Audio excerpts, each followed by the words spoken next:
So make sure you get them set them deep enough, and you've got everything cut to the right size. Very important. Now we're fixing to put our last screw in.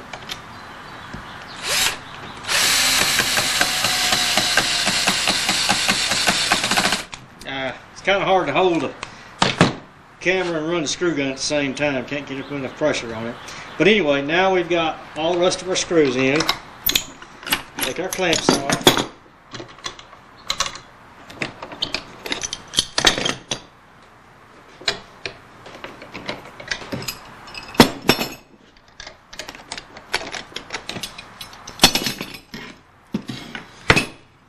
Voila, there's our frame. And the glass should fit in. Now, I get a lot of questions. That's the reason I finally decided to do one on windows, is what is the best way to put leaded glass in their width, because they used to come with points. Points are a good way to go. You lay your glass in, you can get your points. You can anybody at the paint store can show you what they are. What I normally do is I'll set it in place, and then I'll put in on top of it against the rail some paintable latex caulking. They used to put glazing in there and then lay the leaded glass in a bed of glazing, and that's fine. But over a period of time, the glazing shrinks, and then the glass starts rattling. So I would suggest putting your glass in first, then putting some caulking over the top of that, and then when all that's done, then you can either come back and put wood stops around it, or you can do the glazing. And we'll show you glazing here in a few minutes.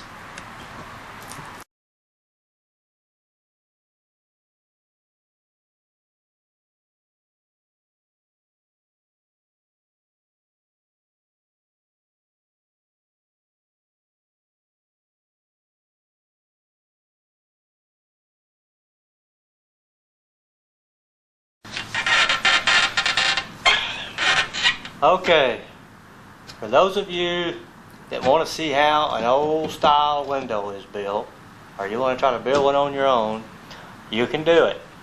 It's not that difficult, but there again, unless you have the industrial tools to do all those mortise and tenon cuts and all that, you might as well forget it.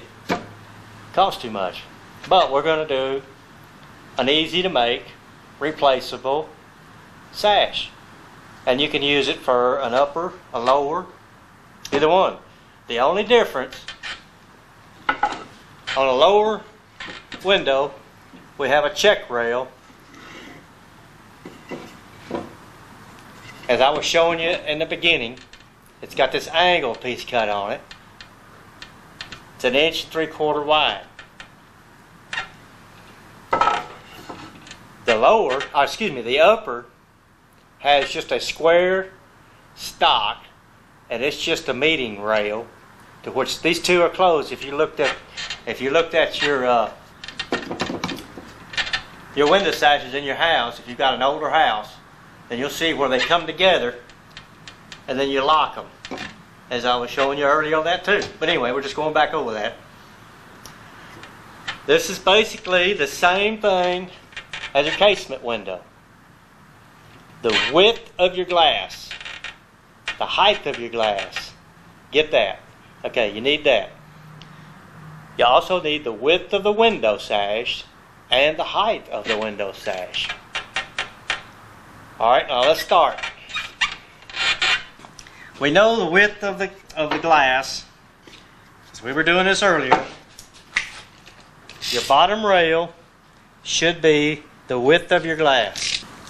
Okay, the bottom rail should be the width of your glass plus 1/8 of an inch. Alright, so the glass is 17.5. We're going to make this 17 5/8. Done. Now we need your two side stiles. These can be any length. as long as it is longer than your glass. You don't want it the size of your glass. You want these longer. Because if you remember, this has to go in there like this as a lap joint. So we're going to need this area up that goes into our check rail, goes into the check rail here, that our glass fits up inside there. Alright? The first thing we're going to do is we're going to cut the two sides and the bottom. We're going to do the upper and lower check rail separate because there's two different cuts on both of those. So these are set up and cut to the right lengths.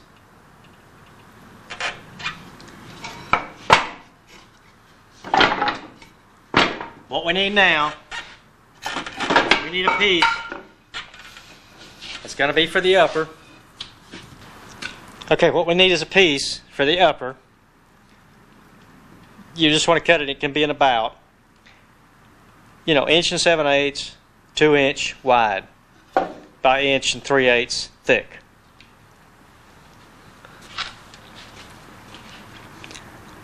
We're going to make one of them 1.5 inches wide. We're going to make the other one 1 3/4 inches with a 10-degree angle on it. Okay, comes the 1.5 inches. We'll get that one out of the way first.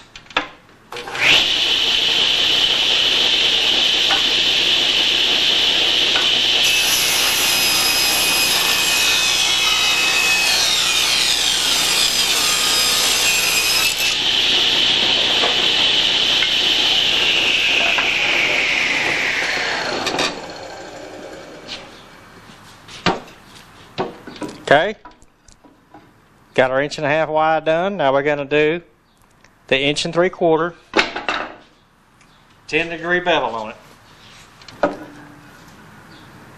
Bevels are usually pretty hard to hit exact. So what I normally do is I will put a mark here at the top, so that from here to here I know it's 1 3/4 inches, because we're going to be coming down at an angle, and it's really hard when you're doing an angle to get the exact cut the first time. So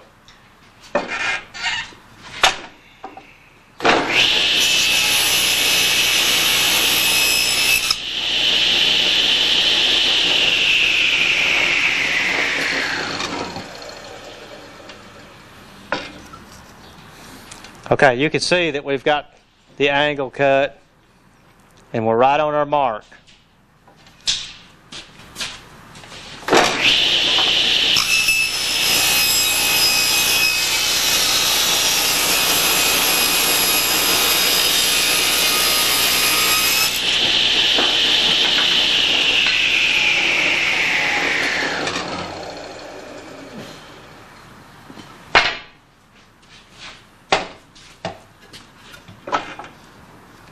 Okay,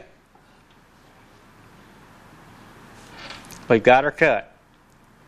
Now we're going to set up and do our lap joints just like we did on our casement window. So set your saw back up straight.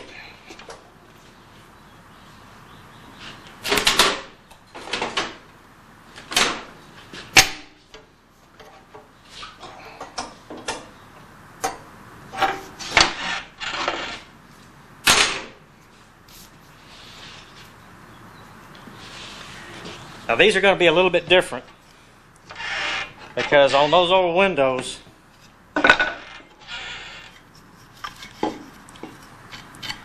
you were only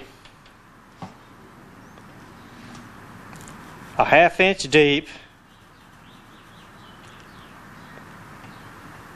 Excuse me, I'm going the wrong way. Okay, on your older windows you were basically about a 1/2 inch deep and a 1/4 inch from the edge. I mean, there was just not much there to hold that glass. But that's the way it was. That's the way it's been for years. So we're going to do that. We're going to do a 1/4 inch in and then a 1/2 inch down.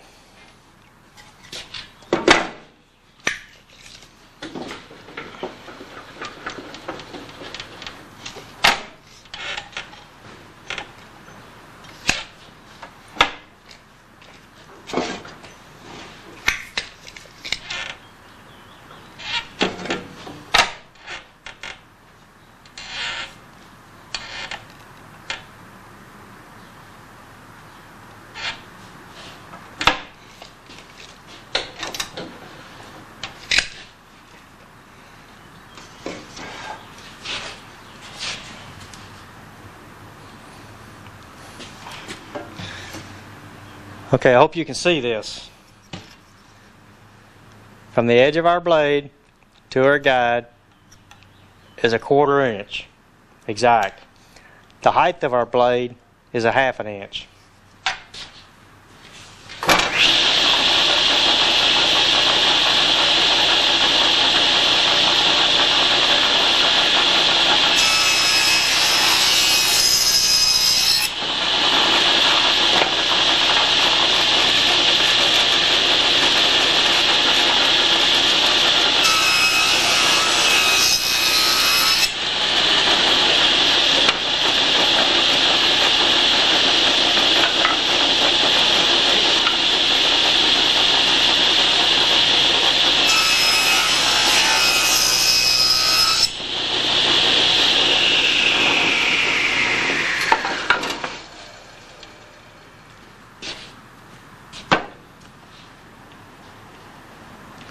Okay, now before we go any farther, we need to set up and do our check rail, upper check rail. Now this is a different cut, so pay attention. 1/2 inch back, 1/4 inch up. Okay. In other words, instead of starting out flat and running across, we're going upright this way, doing it like this. And I'll show you why here in just a minute.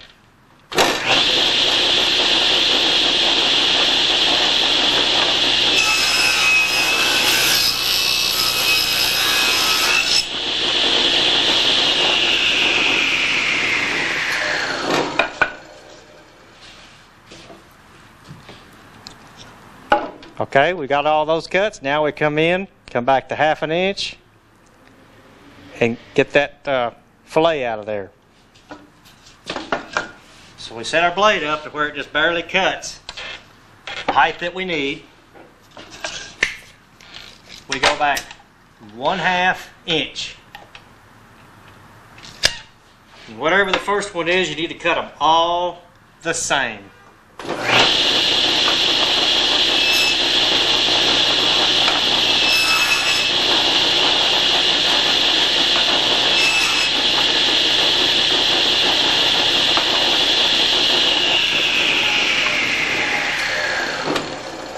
Okay, I hope you can see this, how we've got just a little bit piece right there.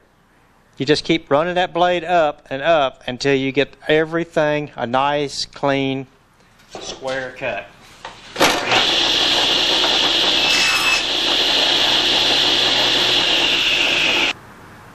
Something that you do not want an overcut.